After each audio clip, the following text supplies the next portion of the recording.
Assalamualaikum warahmatullahi wabarakatuh. Alhamdulillahilladzi la ilaha illallah wahdah wa nasara abdah wa a'azza jundahu wa hazamal ahzaba wahdah. Ashhadu an la ilaha illallah wahdahu la syarikalah wa ashhadu anna Muhammadan abduhu wa rasuluhu la nabiyya ba'dah. Allahumma salli wa sallim ala nabiyyina Muhammadin wa ala alihi wa sahbihi wa jundihi wa man tabi'ahum bi ihsanin ila yaumil qiyamah. Masya Allahu kan wa ma lam yasha lam yakun. La haula wa la quwata illa billah. Amma ba'du fa ibadallah. Usikum wa nafsi bitaqwallah wa ta'atihi la'allakum tuflihun. Kama qala Allah Ta'ala fil Qur'anil Karim. A'udzu billahi minasy syaithanir rajim. Ya ayyuhalladzina amanu taqullaha haqqa tuqatih wa la tamutunna illa wa antum muslimun. Wa qala ta'ala ya ayyuhan nasu taqu rabbakumul ladzi khalaqakum min nafsin wahidah wa khalaqa minha zawjaha wa batha minhuma rijalan katsiran wa nisaa wattaqullaha alladzi tasaaluna bihi wal arham innallaha kana 'alaikum raqiba. Wa qala ta'ala ya ayyuhalladzina amanu taqullaha wa qulu qawlan sadida yuslih lakum a'malakum wa yaghfir lakum dzunubakum wa may yuti'illaha wa rasulahu faqad faza fawzan 'azima. Shadaqallahul 'azim. Allahu akbar, Allahu akbar, Allahu akbar. Ma'asyiral muslimin ayyuhal ikhwah rahimakumullah. Alhamdulillah. Inilah kalimat yang harus selalu ucapkan sebagai rasa syukur kita kehadirat Allah Subhanahu wa taala. Karena ketika kita mengucapkan kalimat hamdalah ini yang artinya segala puji bagi Allah, itu artinya segala kebaikan, segala keutamaan, segala kemuliaan, keselamatan, semuanya adalah milik Allah. Sekaligus mengingatkan kepada kita bahwa kalau hari ini kita hebat, kita mampu, kita cerdas, kita kaya, semuanya adalah mutlak dari Allah Subhanahu wa taala. Itu juga berarti bahwa sebenarnya hakikatnya kita tidak memiliki sesuatu apapun yang patut kita banggakan, apalagi kita sombongkan. Dengan ciri khas orang sombong adalah ketika dia berhasil, mungkin dia sukses, popularitas, kekayaan berlimpah, kemudian hatinya mungkuk naik ke atas, tinggi hati, menolak kebenaran dari Allah dan meremehkan terhadap sesama manusia. Inilah perilaku yang sangat dibenci oleh Allah Subhanahu wa taala. Ketiadaan syukur kepada Allah, tiadanya keinsapan diri kepada Allah yang melahirkan lupa diri kepada Allah, dan keberhasilan itu pasti akan disertai dengan kesombongan yang akhirnya menjerumuskan dirinya dalam satu kebinasaan. Allahu akbar, Allahu akbar walillahil hamd. Ma'asyiral muslimin ayyuhal ikhwah rahimakumullah. Di bulan Zulhijjah, setiap bulan Zulhijjah di musim haji, kita diingatkan oleh satu peristiwa yang luar biasa, peristiwa monumental, satu perjalanan haji baginda Nabi Rasulullah SAW, tepatnya 15 abad yang lalu, di tahun 10 Hijriah, setelah beliau berjuang menegakkan kalimat Allah dengan suka dukanya, dengan air mata bahkan darah, untuk meninggikan kalimat Allah selama 23 tahun, 13 tahun di Mekah dan 10 tahun di Madinah. Hari itu adalah kesempatan diberikan oleh Allah beliau untuk bisa pergi haji, yang disebut dengan haji wada, artinya haji perpisahan, haji yang pertama dan yang terakhir yang dilakukan oleh baginda Nabi. Pada saat itu berhimpunlah kaum muslimin dari seantero Jazirah Arabia, sekitar 114.000 muslimin mengikuti manasik dan haji Rasulullah Shallallahu Alaihi Wasallam. Tanggal 8 Dzulhijjah dari Mekah, Rasulullah Shallallahu Alaihi Wasallam menuju ke Mina. Di Mina mabit semalam. Kemudian beliau lakukan sholat di sana adalah sholat qashar tetapi tidak dijamak. Sampai pada tanggal 9 di hari Arafah, di waktu duha, beliau berangkat menuju ke Arafah. Berhenti di Namirah, yang Namirah sekarang adalah masjid dan dahulunya adalah berbentuk Gor Namirah, berbentuk gua. Di sana beliau kemudian setelah waktu tergelincir melaksanakan khutbah wada yang dikenal sebagai khutbah wada. Kemudian dikumandangkan azan, langsung iqamat, dan kemudian dilakukan sholat 2 rakaat, sholat duhur, kemudian dijamak dengan sholat asar pun 2 rakaat. Setelah tergelincir matahari, barulah kemudian beliau memasuki tanah wukuf. Di tempat wukuf itulah yang disebut puncaknya haji. Hari itu adalah hari Jumat, maka disebutnya haji yang dilakukan oleh Rasulullah SAW adalah haji akbar, persis seperti haji yang dilakukan hari ini. Wukufnya di hari Jumat, maka hari ini di hari Sabtu kita melaksanakan hari raya Idul Adha. Ma'asyiral muslimin ayyuhal ikhwah rahimakumullah. Dalam kisah yang perlu kita ingat kembali, di waktu asar, ketika beliau sedang wukuf di Arafah, di atas ontanya turunlah ayat yang terakhir dari Al-Quran, yaitu surat Al-Ma'idah ayat 3. Allah berfirman, A'udzubillahi minasyaitonirrajim.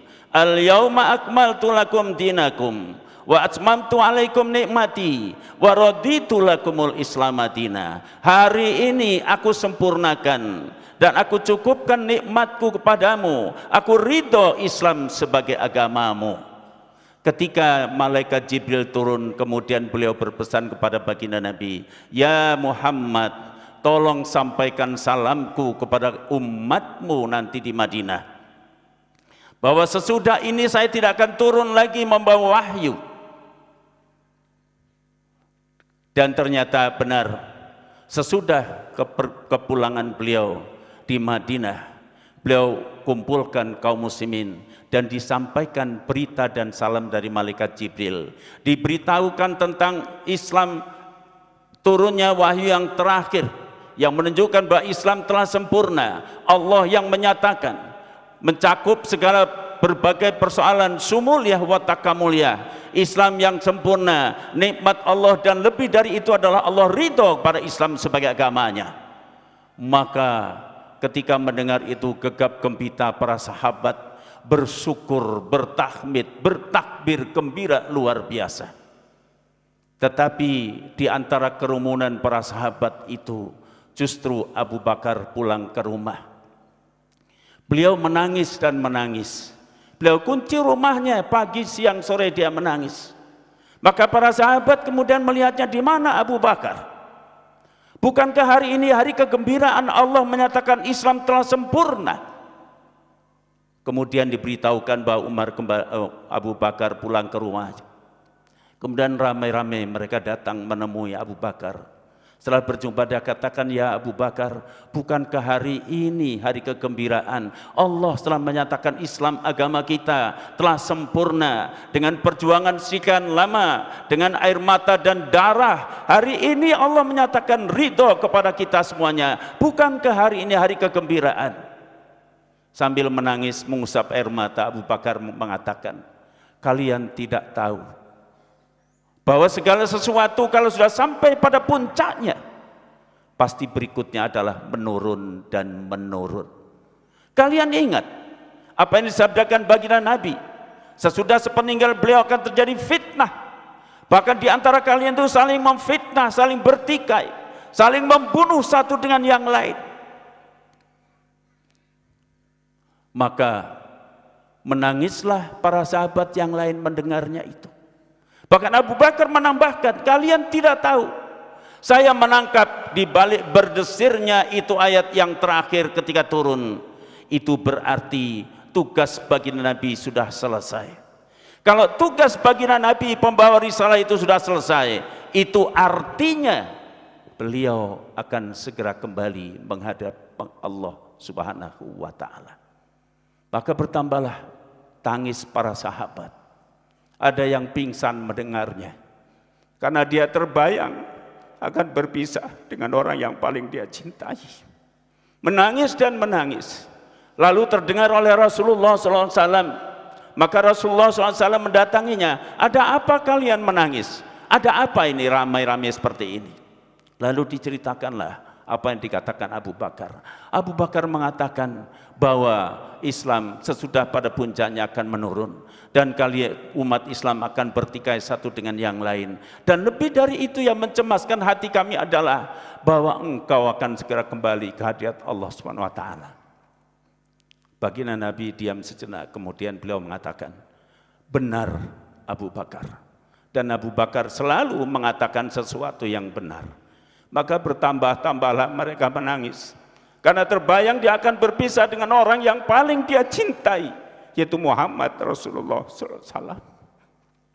Allahu Akbar, Allahu Akbar, Allahu Akbar walillahil hamd. Ma'asyiral muslimin ayyuhal ikhwah rahimakumullah. Kemudian ternyata benar, dari turunnya ayat sampai wafatnya beliau sekitar 81 hari. Ketika menjelang wafatnya, beliau kumpulkan kaum muslimin dan sahabat. Setelah sholat bersama, kemudian baginda berdiri dan menyampaikan pesan-pesan yang sangat mengharukan. Wahai sahabatku, aku ini seorang Rasul. Aku adalah seperti sahabat bagi kalian semua, yang sangat menyayangi kalian. Aku seperti seorang ayah yang sangat mencintai kalian semua. Namun demikian, isyarat mengatakan kepadaku bahwa sebentar lagi saya akan pulang kembali ke hadirat Allah Subhanahu wa ta'ala. Maka hari ini aku berikan kesempatan untuk kalian semua. Barangkali selama bergaul dalam hidup ini, selama kami memimpin kalian, ada yang pernah aku sakiti, ada yang pernah aku zalimi, atau ada sesuatu barang yang kami gunakan. Maka hari ini saya membuka diri untuk mengambil kisos pada diriku. Sahabat semua bertakbir. Bagaimana Rasul mengatakan seperti ini? Semuanya diam. Mana mungkin baginda Nabi salah dan keliru terhadap sesama? Berkali-kali Rasulullah mengatakan, hari ini aku berikan kesempatan kalian mengambil kisos pada diriku. Barangkali ada yang pernah aku sakiti, sekaranglah saatnya sebelum saya kembali ke hadirat Allah Subhanahu wa ta'ala. 3 kali beliau menyampaikan seperti itu. Semuanya hening dan membisu, diam, lidahnya keluh. Tapi tiba-tiba ada seorang sahabat yang bernama Ukasah ibn Muhsin. Dia berdiri tegak mengacungkan tangannya, lalu mengatakan, saya ya Rasulullah yang akan mengambil kisos terhadap diri Tuhan. Kalau begitu silahkan maju kau Ukasah ke depan. Lalu dikatakan, ya Rasulullah, di waktu perang Badar saya berdampingan dengan Tuhan berkuda, dan ketika saya turun Tuhan mencambuk kuda Tuhan, tapi ternyata itu mengenai punggung saya. Pada saat itulah saya merasakan ada cabukan dari Tuhan. Oleh karenanya hari ini saya minta kisos kepada diri Tuhan. Maka sahabat kemudian bertakbir semuanya, Allahu Akbar. Apa pula ini manusia? Kok tega-teganya dia akan mengambil kisos pada diri Rasulullah? Maka tampillah Abu Bakar dan Umar berdiri. Ya Ukasah, aku adalah sahabatnya. Jangan kau lakukan itu kepada Rasulullah. Cambuklah diriku jika kau ingin mengambil kisos padanya. Kemudian Rasulullah mengatakan, ya Abu Bakar, wahai Umar, duduklah kalian. Allah sudah tahu kedudukanmu. Kemudian Ali juga berdiri. Hasan Husain pun berdiri minta dikisah sebagai pengganti pada diri Rasulullah SAW.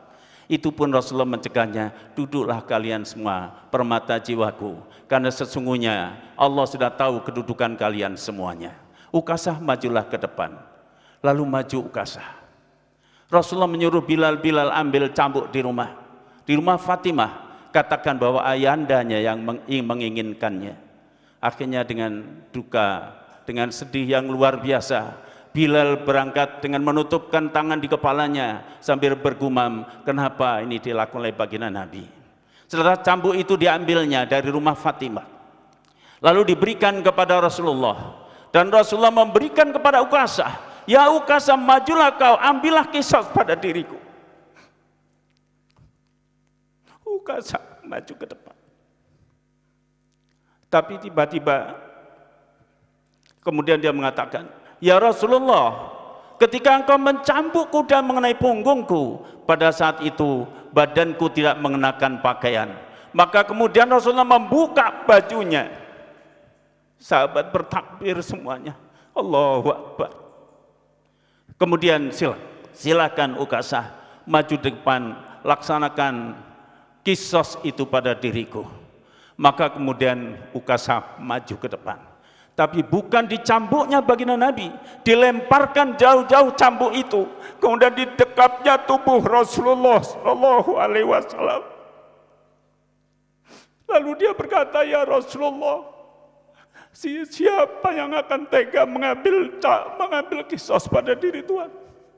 Ini memang aku lakukan agar tubuhku, kulitku bisa bersentuhan dengan kulit Tuhan yang mulia, dengan harapan aku bisa bebas dari api neraka.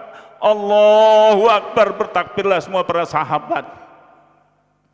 Ayyuhal ikhwah rahimakumullah, begitulah kecintaan para sahabat kepada Rasulullah, manusia paling mulia di dunia ini, sehingga kecintaannya lebih cinta daripada dirinya sendiri. Lalu setelah itu Rasulullah SAW mengatakan, wahai saudara-saudaraku, wahai para sahabat kaum muslimin semuanya, kalau kamu ingin tahu ahli surga itulah Ukasah orangnya, maka bertasbihlah para sahabat. Ramai-ramai mereka menyalami pada Ukasah, selamat kau menjadi orang yang termulia di sisi Allah Subhanahu wa taala. Allahu Akbar, Allahu Akbar, Allahu Akbar walillahil hamd. Segala puji bagi Allah. Itulah kisah dari haji wada, haji yang terakhir daripada baginda Nabi, pertama dan yang terakhir.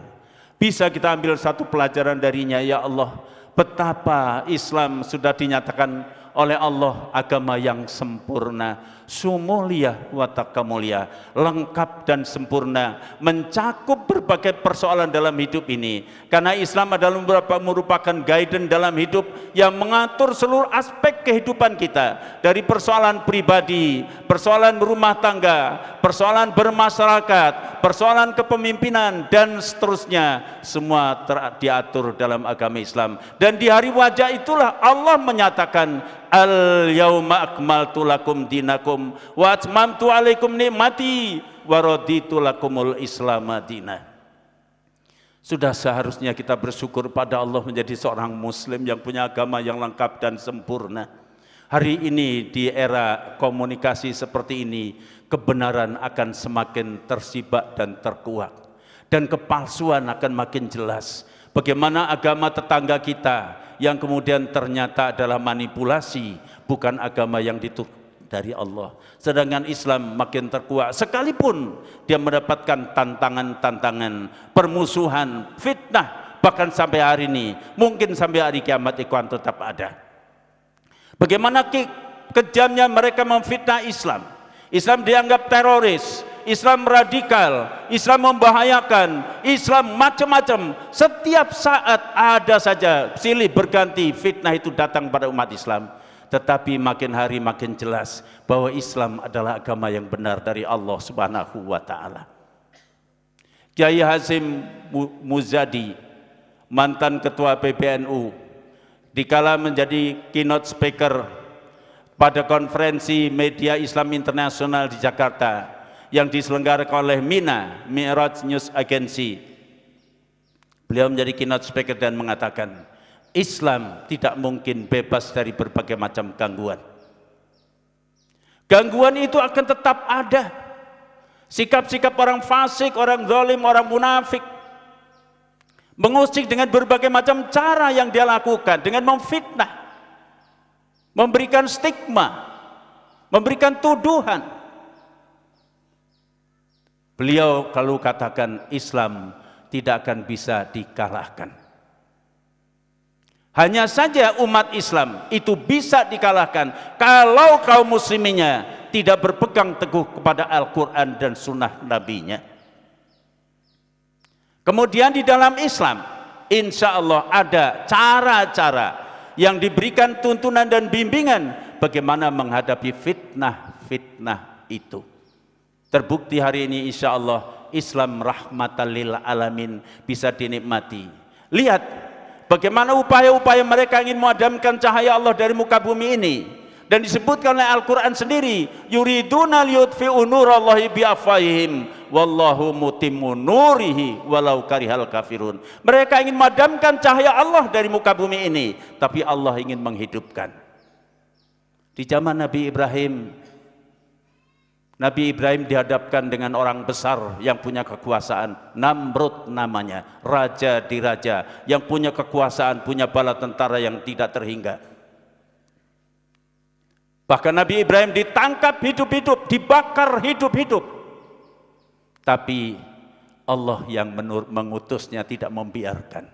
Karena yang dibawa oleh Nabi Ibrahim alaihissalam kemudian berlawanan dengan Namrud bukan klaim kekuasaan. Bukan karena Nabi Ibrahim kepengen jadi raja. Bukan Nabi Ibrahim menghasut rakyat untuk memberontak terhadap kekuasaan Namrud pada saat itu. Tapi klaim yang dilakukan oleh Ibrahim adalah mengingatkan kepada Namrud, sembahlah Tuhan Allah subhanahu wa ta'ala, la ilaha illallah, tidak ada Tuhan selain Allah. Ini yang menjadi clash antara Namrud dengan Ibrahim. Tapi karena Allah ingin menghidupkan agama Allah, Ibrahim dibakar tapi tetap selamat karena api punya Allah. Panas juga Allah yang berikan. Ketika Allah berkehendak panasnya diambil, api menyala tapi dirasakan dingin oleh Nabi Ibrahim alaihissalam. Akhirnya Namrud sendiri oleh tentara Allah kecil bentuknya seekor nyamuk masuk ke hidungnya menjadikan penyebab kematian Namrud. Karena Islam agama Allah. Di zaman Nabi Musa alaihissalam, Nabi Musa dihadapkan dengan penguasa zalim yang mengaku dirinya Tuhan. Ana rabbukumul a'la, aku Tuhan yang maha tinggi. Nabi Musa diperintahkan ingatkan Firaun bahwa Tuhan itu tidak ada Tuhan selain Allah, nyembah kepada Allah. Tapi rupanya ini yang tidak dikehendaki. Bahkan baru saja lahir Nabi Musa alaihissalam telah diberitakan oleh ahli nujum mengatakan bahwa nanti pada suatu saat Tuhan Firaun, kerajaan Tuhan akan dihancurkan oleh bayi laki-laki yang turun dari Bani Israel. Maka sejak itu dikerahkan tentara dengan senjata terhunus menghadang ibu-ibu muslimat dari kalangan Bani Israel yang akan melahirkan. Jadi setiap orang hamil dicegat tentara, kalau laki-laki dibunuh, kalau perempuan dibiarkan hidup. Pada saat itulah Nabi Musa lahir. Tapi Allah, wallahu mutimmu nurihi walau karihal kafirun. Allah ingin menghidupkan cahayanya dan Allah pasti akan menghancurkan segala bentuk kezaliman dan kekafiran. Akhirnya apa yang terjadi? Tentara Allah berlaku. Semua alam yang terjadi jika dikehendaki Allah bisa menjadi tentara. Firaun mati tenggelam oleh air laut. Hari ini kita saksikan betapa dahsyatnya ketika isu dan fitnah teroris ditujukan kepada kaum muslimin. 2 gedung kembar dikorbankan, jadikan sebagai satu alasan bahwa itu kelakuan umat Islam yang selalu menjadikan orang-orang Islam itu teroris, menteror kepada siapapun yang dianggap lawan-lawannya. Ternyata itu adalah tipu-tipu belaka. Bahkan semenjak itu sekalipun diteror dengan berbagai macam isu, dikatakan Islam adalah teroris, ternyata justru mereka mendorong mereka ingin tahu sebenarnya Islam itu benar apa tidak, kok disebut agama teroris. Justru pasca itu Al-Quran menjadi satu buku yang paling laris dibeli oleh banyak orang dan dibaca. Demografi keagamaan dunia hari ini berubah. Barat yang tadi antipati terhadap Islam, jangan sampai Islam masuk ke Eropa. Tapi apa yang terjadi hari ini? Islam berkembang di Inggris, Islam di Belanda, di Australia, di Spanyol, di Swedia, di Rusia. Islam berkembang luar biasa karena Allah yang berkehendak seperti itu. Allahu Akbar, Allahu Akbar walillahil hamd. Ma'asyiral muslimin ayyuhal ikhwah rahimakumullah, sebagai rasa syukur kita kepada Allah, ada pelajaran yang bisa kita ambil dari pelaksanaan ibadah haji, dari manasik haji, sekalipun kita tidak berangkat haji. Pertama, pada kalimat talbiyah, labbaik Allahumma labbaik, labbaik la syarika laka labbaik, innal hamda wa ni'mata wa ni'mata laka wal mulk la syarikalah. Itu artinya ketika jamaah haji memasuki mikot makani, batas untuk memasuki kota suci, tanah suci, mau melaksanakan ibadah haji, disitulah mulai diikrarkan niat labbaika Allahumma hajjan wa umratan. Labbaika Allahumma labbaik, ya Allah, aku penuhi panggilanmu ya Allah untuk berhaji. Padahal orang pergi haji itu pengorbanan yang luar biasa, disebut puncak pengorbanan, puncak ibadah. Kalau zakat pengorbanan kita hanya harta, kalau puasa mungkin hanya fisik kita, kalau sholat hanya fisik dan jiwa kita. Tapi kalau melaksanakan ibadah haji semua ada. Hartanya tidak cukup sedikit, waktunya juga begitu panjang, kemudian jiwa raganya semua diperuntukkan bagi Allah Subhanahu wa taala. Dia rela meninggalkan rumah, meninggalkan buah hati permata jiwanya, meninggalkan perusahaannya, meninggalkan kekayaannya demi panggilan Allah. Labbaika Allahumma labbaik. Orang-orang tua dulu ketika haji dengan kapal laut, 2 pekan lamanya di atas laut, terombang-ambing, baru sampai Jeddah. Dari Jeddah menuju ke Mekah itu harus naik onta, 2 hari 2 malam. Bayangkan bagaimana orang-orang tua dulu ketika haji naik onta 2 hari 2 malam.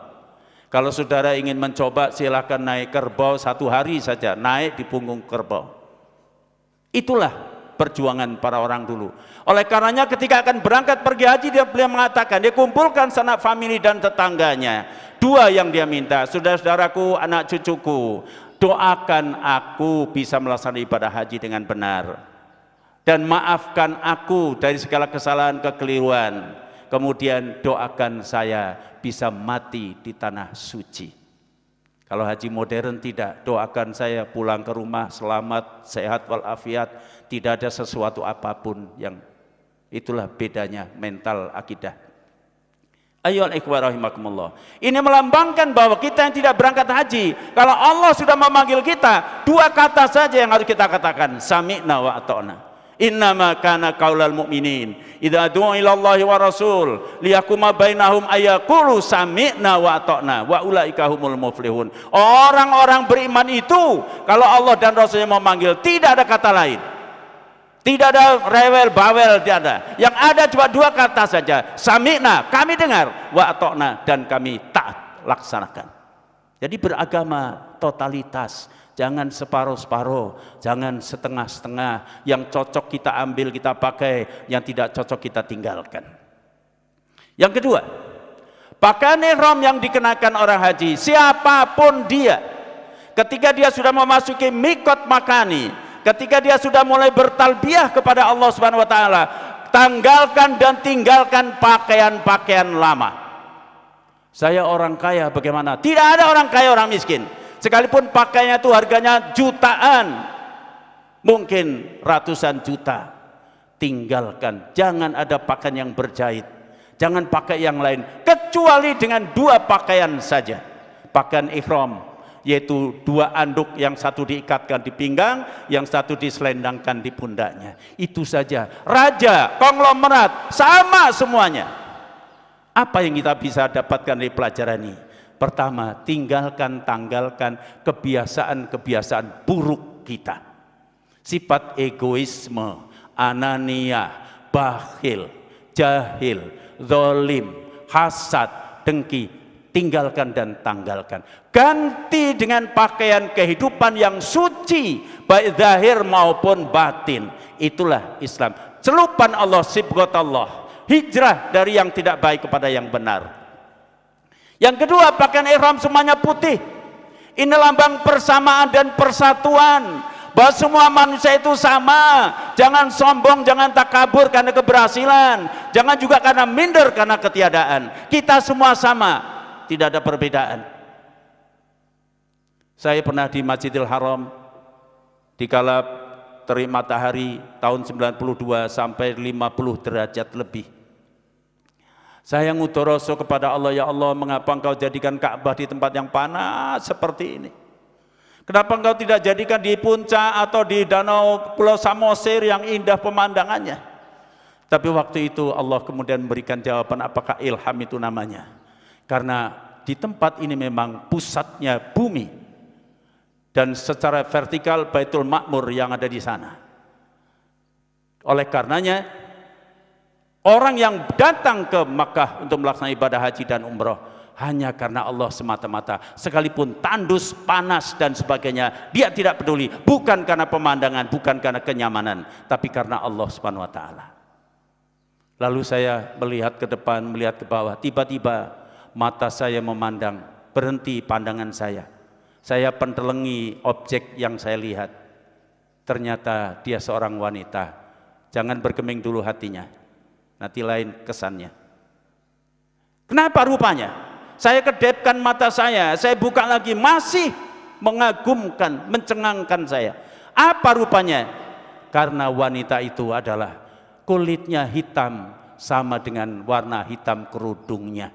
Lalu hati saya bicara, ya Allah, kenapa engkau jadikan seorang wanita kulitnya hitam seperti kerudung hitam legam seperti ini? Waktu itu pun seolah-olah dapat jawaban, karena memang manusia bukan dilihat dari kulitnya. Bisa jadi orang yang kulit hitam hatinya putih, tapi bisa jadi orang yang kulit putih hatinya belorok dan hitam. Karena manusia akan dinilai, innallaha la yanzuru ila samikum wala ila suwarikum walaki yanzuru ila qulubikum wa a'malikum. Mari kita jadikan ini teladan semuanya beragama dengan benar. Masih banyak lagi pelajaran-pelajaran yang bisa kita dapatkan dalam setiap syariat yang diberikan pada kita.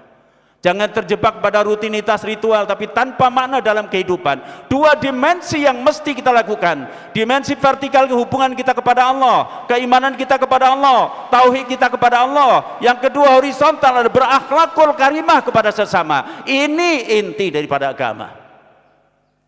Oleh karenanya di hari ini disunnahkan, diperintahkan dengan sunnah muakkad bagi yang mampu untuk melakukan korban, bukan kambing yang disembelih, tapi sembelihlah nafsu hayawani yang ada pada diri kita. Sembelih egoisme kita. Jadi egoisme menjadi isariyah, altruisme, care dan peduli kepada sesama. Karena umat Islam adalah umat yang satu, umat yang bersaudara. Mudah-mudahan apa yang disampaikan bisa memberikan manfaat dan berkah kepada kita semuanya, menjadi lebih takwa lagi di hadapan Allah Subhanahu wa taala. Amin ya rabbal alamin. Mari kita berdoa bersama-sama. Bismillahirrahmanirrahim. Alhamdulillahirabbil alamin hamda yuwafi ni'amahu wa yukafi'u mazidah. Ya Rabbana lakal hamdu kama yanbaghi li jalali wajhikal karim wa azim sultanik. Allahumma shalli wa sallim ala nabiyyina Muhammadin wa ala alihi wa sahbihi ajmain. La ilaha illallahul azimul halim. La ilaha illallahur rabbul arsyil azim. La ilaha illallahul halimul karim. Subhanallah rabbis samawati sab'i wa rabbil arsyil azim. La ilaha illa anta azza jaruka wa jalla sana'uk. Hasbunallah wa ni'mal wakil, ni'mal maula wa ni'man nasir. La haula wa la quwata illa billah. Iqtasamna billah, ista'anna billah, tawakkalna ala Allah. hasantana kullana ajma'in bil hayyil qayyumil ladzi la yamutu abada wa dafa'ta anna su'a bila haula wala quwata illa billahil aliyil azim. Ya qadimal ihsan, ya man ihsanu fawqa kulli ihsan, ya malikat dunya wal akhirah, ya hayyu ya qayyum ya dzal jalali wal ikram, ya man la yujizuhu syai'un wa la yata'adhamu, unsurna ala adaina, unsur muslimina ala adaihim haula'i wa ghairihim, wa adhirna alaihim fi afiyatin wa salamatin tammatin ajila. Allahumma anjil mu'minin, Allahumma anjil muslimin fi biladi Palestina khassah wa fi anha'i buldanil muslimina ammah. Allahumma asdud wat'ataka alal kuffari ladina yuharibunal islam wal muslimin. Allahumma syaddid jamlahum wa farriq jamahum. Allahumma hzimhum wa zalzilhum. Allahumma rabbana faghfir lana dhunubana wali walidaina warhamhuma kama rabbayana shighara. Rabbana faghfir lana dhunubana wa kaffir anna sayyi'atina wa tawaffana ma'al abrar, wa tawaffana ma'al abrar, wa tawaffana ma'al abrar. Rabbana atina min ladunka rahmah wa hayyi' lana min amrina rasyada. Rabbana hab lana min azwajina wa dzurriyyatina qurrata a'yun waj'alna lil muttaqina imama waj'alna muqimina sholati wa dzurriyyatina. Rabbana taqabbal du'a, Rabbana taqabbal minna innaka antas samiul alim. Allahumma Rabbana taqabbal minna sholatana wa siyamana wa ruku'ana wa sujudana wa tadarru'ana wa ta'budana wa tamin taksirana ya Allah ya Rabbal alamin. Allahumma yassir umurana wa la tu'assir. Allahumma yassir umurana wa la tu'assir. Allahumma yassir umurana wa la tu'assir. Allahumma la sahla ila ma ja'altahu sahla wa anta taj'alul hazana sahla idza syi'ta. Allahumma inna la dzikrika wa syukrika wa husni ibadatik. Allahumma arinal haqqa haqqa warzuqna tiba'ah wa arinal batila batila warzuqna ijtinabah. Allahumma habib ilainal iman wa zayyanahu fi qulubina wa karri ilainal kufra wal fusuqa wal isyan waj'alna minar rasyidin waj'alna minal muttaqin waj'alna minas sabirin waj'alna minas syakirin. Rabbana la tu'akhidna in nasina aw akhtana. Rabbana wa la tahmil alaina isran kama hamaltahu ala ladina min qablina. Rabbana wa la tuhammilna ma la taqata lana bih wa'fu anna waghfir lana warhamna anta maulana fansurna alal qaumil kafirin. Rabbana atina fid dunya hasanah wa fil akhirati hasanah wa qina adzabannar wa qina adzabannar wa adkhilnal jannata ma'al abrar ya aziz ya ghaffar ya dzal jalali wal ikram. Wa sallallahu ala nabiyyina Muhammad wa ala alihi wa sahbihi ajmain. Subhana rabbika rabbil izzati amma yasifun wa salamun alal mursalin walhamdulillahi rabbil alamin. Allahu akbar, Allahu akbar, Allahu akbar, walillahil hamd. Mohon maaf segala kekurangan. Wabillahi taufik wal hidayah. Wassalamualaikum warahmatullahi wabarakatuh.